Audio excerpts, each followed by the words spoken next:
15 ইঞ্চির দুটো গ্রো ব্যাগে নতুন করে আবারও বেড বানাতে হবে। এই গ্রো ব্যাগগুলোর মধ্যে একটিতে ছিল তরমুজ গাছ আর একটিতে কুমড়ো গাছ।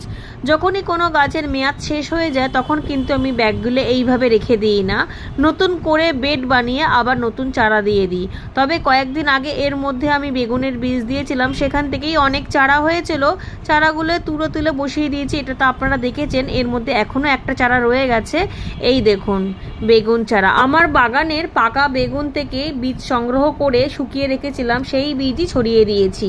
এই ব্যাগের মধ্যেই গোবর সার দিয়ে চারাটাকে বড় করতে পারতাম, কিন্তু এইভাবে গাছ করাটা ঠিক না, কারণ মাটিতে যদি কোনো ফাঙ্গাস লেগে থাকে বা মিলিবাগ লেগে থাকে তাহলে গাছ বড় হওয়ার সাথে সাথে কিন্তু বেগুন হবে না। তাই ওই ব্যাগ থেকে বেগুন চারাটা তুলে নতুন করে বেড বানিয়ে খাবার দিয়ে আবার এই ব্যাগের মধ্যেই চারাটাকে বসিয়ে দেবো। এতে গাছটা খুব ভালো হবে, রোগমুক্ত হবে এবং সময় মতো অনেক বেগুন পাওয়া যাবে।